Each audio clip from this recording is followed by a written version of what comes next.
Guys, we could talk about Mondo at the Prefontaine Classic getting 4th place. We could also talk about Sam Kendricks being ranked #1 in the world with Renault villainy. But instead, we're gonna teach you some shit.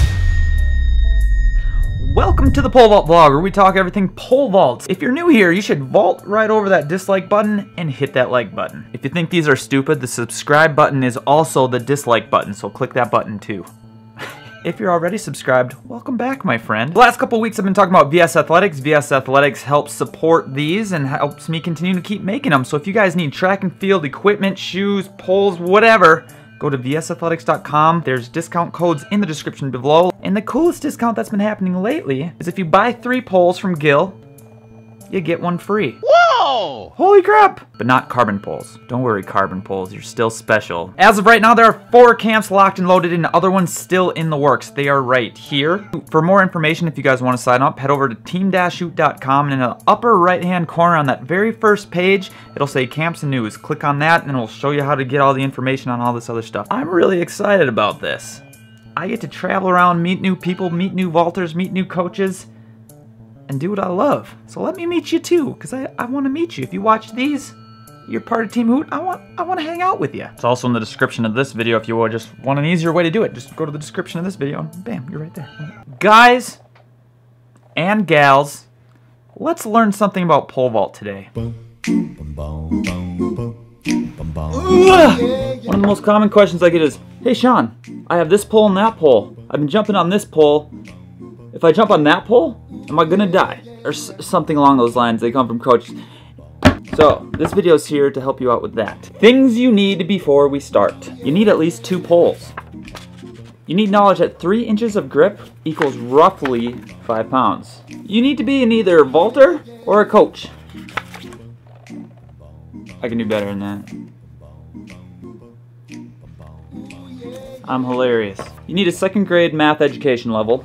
And you need an optional pencil and a utensil, which I like to use personally because it makes it easier for me because I'm a visual learner. Okay, so this happened to me last week. This is a real life example. Kid comes up to me and goes, hey, I have this pole I've been jumping on. I want to jump on that pole. This pole is a 13-foot 150.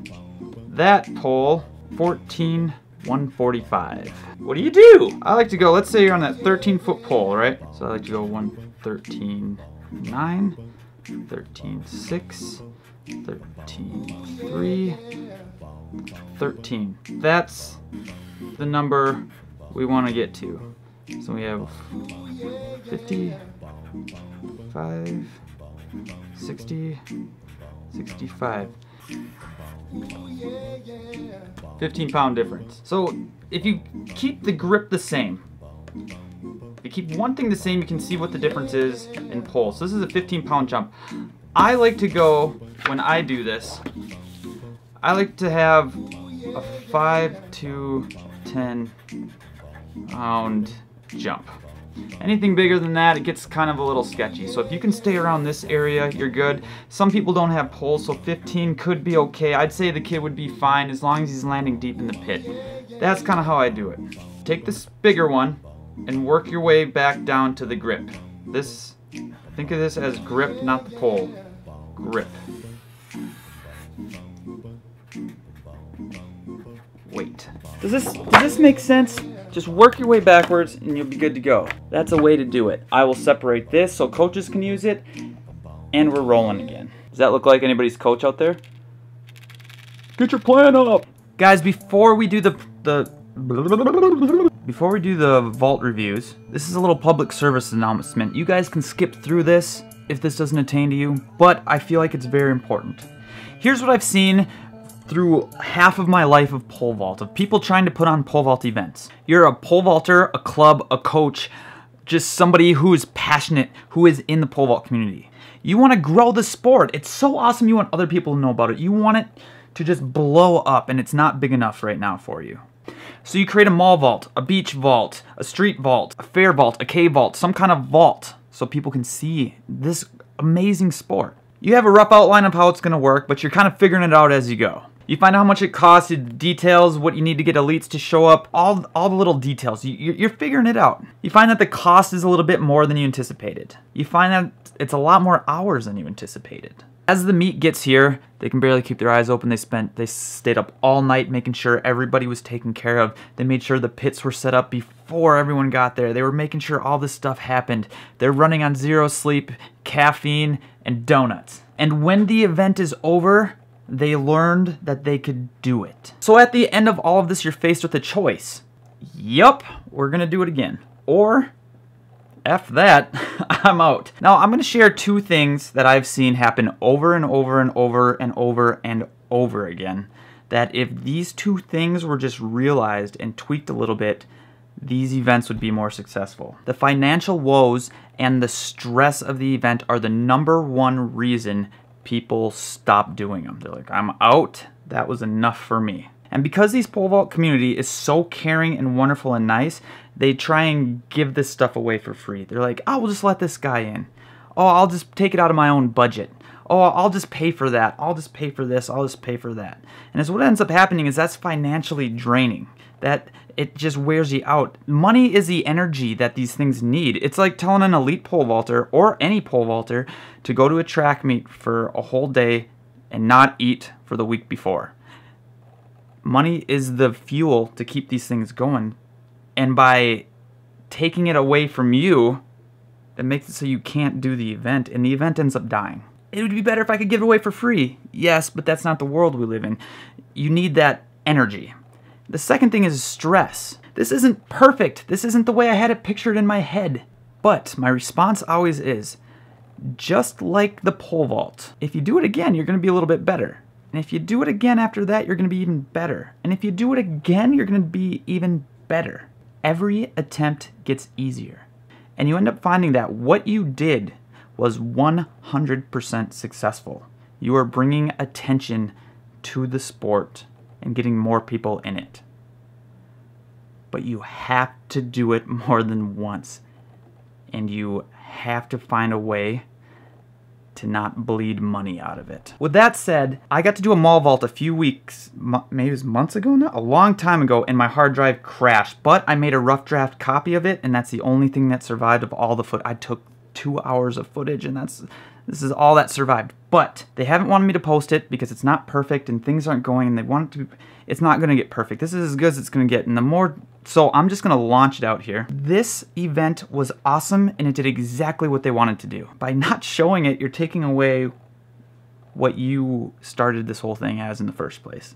Check it out, let me know what you guys think, and let's review some videos. Alright, the first video is from Jason Mraz. Like the singer? I'm sure you hear it all the time, so I won't make any jokes. Against my term. I told Jason that we just need to iron out that plant, man. Because look how awesome you swing. We're talking about boxing, we're using a boxing analogy. Like, your swing is a right hook. It is so good, but we just need that left jab. That awesome plant so we can have a pow pow versus just a show, you know? Hit it twice. Those arms up and push them both forward towards that crossbar, and you are gonna be rocking and rolling like Jason Mraz. Alright, this next video is from Dwayne. So what I told Dwayne is he is so fast, this looks like those last couple steps were like just testing out the run. Just jump through it, throw those arms up, and be tall. I know it sounds weird, but I always say, like, when you plant, be proud to be a pole vaulter. Up and big, you know? Like, don't, one of these plants makes you look kind of scared and skittery. Be tall and throw big. Looks good. Alright, this is you. This is Aiden. And, God, he's so powerful. He just has all this potential energy from his run.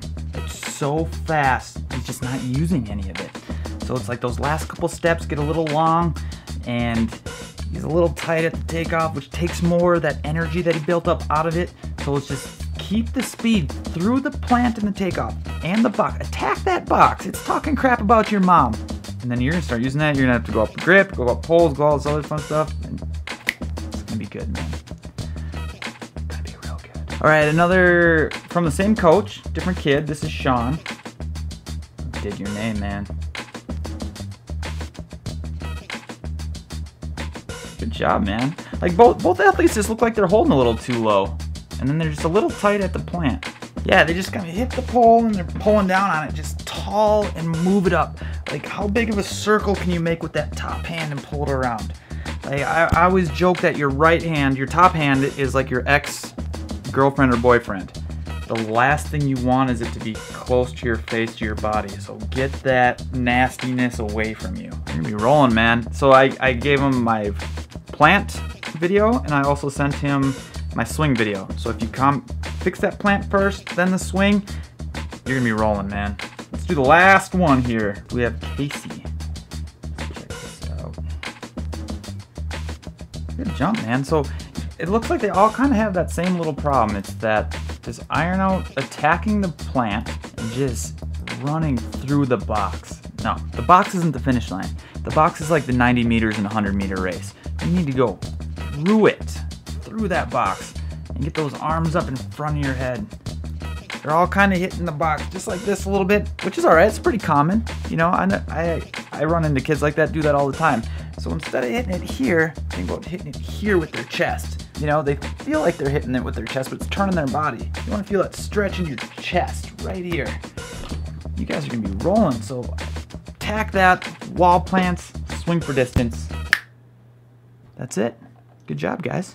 Guys, that's it. I've been playing with the idea of not doing reviews anymore for the summer since they're kind of slowing down a little bit, so let me know what you guys think. Doesn't hurt my feelings either way. It will give me more time to do other things in the vlog. Check out those camps, VS Athletics. You need a training program. They're still being sold on the website. Everything is in the description below. See how I said everything?